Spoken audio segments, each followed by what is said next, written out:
Yo, what's going on, guys? This is Houston Sports Talk back into the video today. And today, number 8 Alabama beats Georgia, number 1 Georgia, in the SEC championship game, 27-24. Great win for Alabama, and this just makes the college football playoffs and what it's going to look like even more hard.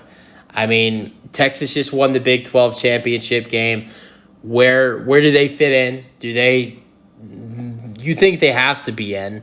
Because if Alabama's going to get in, because you think also SEC champion, they're not going to get left out. You're not going to see either one of these teams not make the college football playoffs that played today. Obviously one can miss. I think Georgia's probably going to not make it, but you're not going to see either. You're not going to see both of these teams miss the playoffs.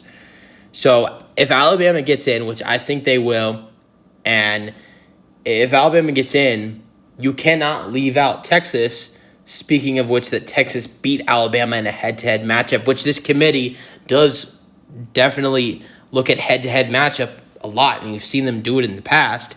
So you think if Alabama is in for beating number 1 team in the country, Georgia, and winning the SEC championship, you would think also Texas is in as well for their dominant performance in the Big 12. Quinn Ewers looks great, and Texas really looks like they can beat anybody. So Texas and Alabama are in. Michigan, I'm looking at it right now. They're up 3-0 right now. They're about to score a touchdown against Iowa. Just had a big kick return. Even, and I know it's not even the end of the first quarter yet, but Michigan should handle their business and beat Iowa in the Big Ten championship game. They're in if they win, but we all know they're not going to lose to Iowa. Then imagine them lose just because I said that. Washington won the Pac-12 championship yesterday against Oregon. They're in. So with that being said, that should be the top 4 right there, as Michigan just scored a touchdown. Washington, Michigan, Alabama, and Texas should be the top 4. It should be 4 Bama, 3 Texas, 2 Washington, and 1 Michigan. And then you're leaving out, and then you also got Florida State as well, who's playing right now. I don't know what the score is, but if they win, are you leaving them out? It's a really hard situation in the college football playoffs, because if Florida State gets in, then does Texas get in, and then Alabama, SEC champ, get left out? It's a really hard situation. I think it's going to be a really hard decision that this committee is going to have to make on who gets in, who gets left out. If Florida State does win, it's going to be even harder for this committee, and to the point where I really think that this is going to be one of the most hardest decisions they've made in lifetime in the 10 years that we've seen college football playoffs of 4 teams since it's been expanded 10 years ago. But a year from now they won't have this problem because it'll be a 12-team playoff. But all right, let's go over this game. Alabama beats Georgia 27-24 in the SEC championship game. Enough about what the playoffs will look like. Let's talk about this game and the players that played in this game, because this was a great game. Alabama wins 27-24. Let's go over the scoring summary, then we're going to go over some stats. So scoring summary, you have first quarter, 2 scores, Georgia and Alabama. Georgia started with a Kendall Milton 17-yard touchdown run at 7-0. And then Will Richard with a 43-yard field goal at 7-3. Then Alabama in the second quarter scores 2 touchdowns. Jalen Milroe, 28-yard touchdown pass to Jan Miller. And then Jalen Milroe with a 15-yard touchdown pass to Jermaine Burton. It's 17-7. And then in the third quarter, you have 2 scores, 1 for each team. Both field goals. Peyton Woodring with a 34-yard field goal for Georgia, my bad. And then Will Richard with a 28-yard field goal for Bama. It's 20-10 going into the fourth quarter.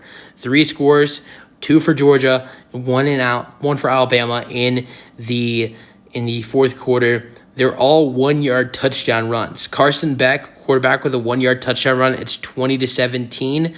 Roy Dell Williams with a 1-yard touchdown run for Alabama. It's 27-17. And then Kendall Milton with another rushing touchdown. This one from 1 yard out. It's 27-24. All right, game leaders, passing yards for Georgia. Carson Beck, 21 for 29, 243 passing yards. Jalen Milroe for Alabama, 13 for 23, 100 92 pass yards and 2 passing touchdowns. Rushing yards for Georgia, Kendall Milton, 13 carries, 42 rushing yards and 2 touchdowns. For Alabama, you have Roydell Williams with 16 carries for 64 rushing yards and 1 touchdown. Receiving yards for Georgia, tight end, which this definitely could be his last game for Georgia as their tight end, Brock Bowers, 5 receptions for 53 receiving yards. If they don't get in the top 4, then they'd move on to play a bowl game. I don't know what that bowl game would be, but since Brock Bowers is definitely about to maybe move on and he is gonna he's definitely gonna move on to the NFL draft. He's gonna select or whatever you declare for the NFL draft. I don't know if he would play in their bowl game. It's something players that are declaring for the draft don't do, playing bowl games. But that'd be an interesting thing to see for Brock Bowers if they do not get in the top 4 and they move on to play a bowl game. Then you have Bond for Alabama with 5 receptions for 79 receiving yards. He didn't have a touchdown in this game, but he was amazing and made some great plays for Alabama to move them forward in this game. So great win for Alabama to win the SEC championship 27-24. We'll see if they get in the top 4, if they make it to the college football playoffs. You guys let me know your thoughts in the comment section. Should Alabama get in? What should the top 4 look like? And even if Georgia lost, even though Georgia lost, do you think Georgia should still get in? I don't think Georgia deserves to be in the top 4. I know they've won back-to-back national championships. I know they're the number 1 team in the country going into this game. But I think with Alabama just beating them, I think there's more teams that deserve to get in more than them. Michigan and Washington definitely deserve to be in more than Georgia after this loss. Alabama, since they just beat Georgia, they deserve more. They deserve to be in more than Georgia does. And then I think the argument with Texas then comes in. So it's gonna be definitely really interesting tomorrow at noon Eastern time. We find out what the top 4 is. Let me know your thoughts in the comment section. Peace out.